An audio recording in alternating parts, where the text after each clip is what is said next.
गुंडों ने, मैं साफ कह रहा हूँ, मैं खुल करके कह रहा हूँ, गुंडों ने ये केस किया कुछ अफराद पर जिन्होंने एक तख्ती लगाई थी, एक बोर्ड लगाया था, आई लव मोहम्मद सल्लल्लाहु अलैहि वसल्लम, इंग्लिश में लिखा आई लव मोहम्मद सल्लल्लाहु अलैहि वसल्लम। इस पर एफआईआर कर दिया, इस पर एफआईआर की गई या गिरफ्तार किया गया।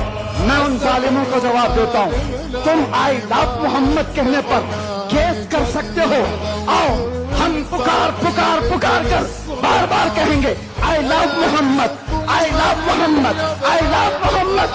और इतना ही नहीं, इतना ही नहीं, मेरे साथ बोलो आई लव सैयदना मोहम्मद सल्लल्लाहु अलैहि वसल्लम, आई लव सैयदना अहमद सल्लल्लाहु अलैहि वसल्लम। हुजूर के 99 नाम हैं, अगर तुम्हारे अंदर दम और ताकत है 99 नाम में हर नाम पर केस करते जाओ।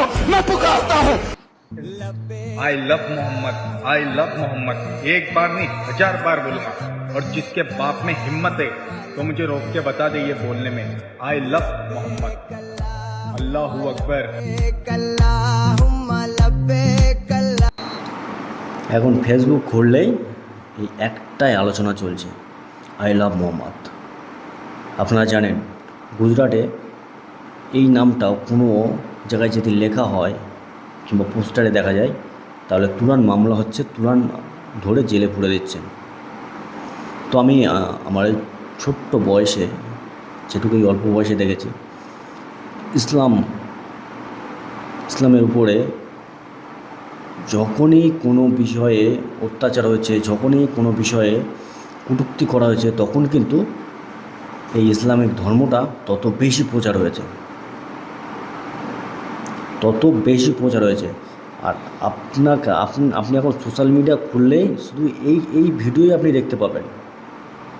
কেন ইসলাম এমন একটা ধর্ম যে আপনি এটাকে নিয়ে যত চটকাবে না তত ছড়িয়ে যাবে, আপনি যত এটাকে রুখতে যাবেন তত ছড়িয়ে যাবে, পারবেন না, কেউ পারবে না। যত চটকাবে, যত অত্যাচার করবে তত ছড়াবে, বুঝতে পেরেছেন? আর আমাদের বাংলার অনেক মানুষ এরকমভাবে ভাবছে যে উত্তরপ্রদেশে, ইউপিতে, বিহারে এরকম হচ্ছে, মুসলিমদের উপরে অত্যাচার হচ্ছে, এই হচ্ছে সেই হচ্ছে। তো তাদেরকে একটা জিনিস আমি স্মরণ করে দেই, আমাদের বাংলাতে কিন্তু কম হচ্ছে না। যদি বলেন কেন, ওয়াকফ নিয়ে যখন আপনি আন্দোলন করার জন্য রাস্তায় নেমেছিলেন, ওয়াকফ নিয়ে আপনি যখন রাস্তায় নেমেছিলেন আন্দোলন করতে, তখন আমাদের মাননীয় মুখ্যমন্ত্রী, সম্মানীয় ব্যক্তি কি বলেছিলেন যে ওয়াকফ নিয়ে যারা আন্দোলন করবে এই বাংলায় সবচেয়ে বড় শত্রু আমি। তাহলে আপনি কি বাংলায় বিন্দাস ঘুরে বেড়াতে পারছেন? বাংলায় কি আপনার নিজের অধিকারটাকে ছিনিয়ে নেওয়ার জন্য আপনি লড়াই করতে পারবেন? পারবেন না। কেন আপনি জানেন সরকার যখন ঘোষণা দিয়েছে তখন আমি ওর বেখেলাফ যেতে চাই তাহলে আমাকে তুরান অ্যারেস্ট করবে।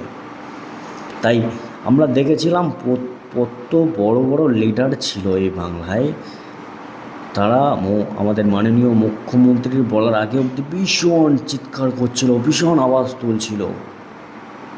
আর যখন আমাদের মাননীয় মুখ্যমন্ত্রী, সম্মানীয় মুখ্যমন্ত্রী যখন আওয়াজ দিল যে ওয়াকফ নিয়ে যারা আন্দোলন করবে, যারা গুলোগুলি করবে, তাদের সবচেয়ে বড় শত্রু আমি, তারপরে দেখলাম সমস্ত বড় বড় লিডার থমকে গেছে, একদম নিস্তেজ হয়ে গেছে, কারোর বুকের পাটা হয়নি যে মাননীয় সম্মানীয় মুখ্যমন্ত্রীর এই কথাটা প্রতিবাদ করি কিংবা ওয়াকফ নিয়ে আবার রাস্তায় লাগে। বাংলায় সত্যি কথা বলতে দুটো এখন বর্তমানে মুখ আছে, যারা চোখ রেখে লড়াই করে, যারা চোখ রেখে কথা বলছে, সেটা হচ্ছে আব্বাস সিদ্দিকী ভাইজান আর নওশাদ সিদ্দিকী ভাইজান। কেন আপনারা জানেন যখন এই কথাটা বলেছিল তখন কিন্তু ওই আব্বাস সিদ্দিকী ভাইজানই প্রতিবাদের ওই যে ঝড় তুলেছিল, এখনও পর্যন্ত থামেনি, 2016 সাল থেকে আর চালিয়ে যাচ্ছে। আর নওশাদ সিদ্দিকী ভাইজান উনি একটা রাজনৈতিক প্ল্যাটফর্মে আছে, উনি তো অলরেডি আছেন। তাহলে আমরা বাংলায় বসে বসে ভাবছি উত্তরপ্রদেশে যে এই অন্যায় হচ্ছে, মুসলমান নামাজ পড়তে দিচ্ছে না, মুসলমানদের এই হচ্ছে, মুসলমানদের ওই হচ্ছে, তাই না? উত্তরপ্রদেশে হচ্ছে, আমাদের বাংলায় আন্দোলন চলছে। আর যখন বাংলায় হচ্ছে তখন সবাই ঘুমিয়ে পড়ছে, নিস্তেজ হয়ে যাচ্ছে। তো আবারও বলছি, ইসলামিক এই এমন একটা ধর্ম যে আপনারা যত চটকাবেন তত এটা ছড়াবে, বুঝতে পেরেছেন? তো এই এই এই এখন আপনি সোশ্যাল মিডিয়া খুললেই এই ভিডিওটা পাবেন। আর এই নামের জন্য না, ছোট্ট শিশু থেকে মনে করো 60, 70, 100 বছরের বৃদ্ধ পর্যন্ত নিজের জীবন উৎসর্গ করে দেবে, একবারও ভাববে না।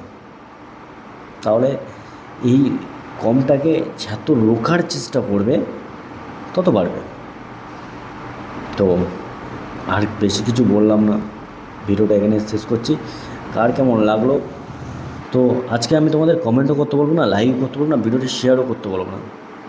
আপনার যেটা ভালো লাগে সেটাই করবেন। আর কি বলবো, বলার মতন কথাই তো নেই। ভালো থাকবেন আপনারা।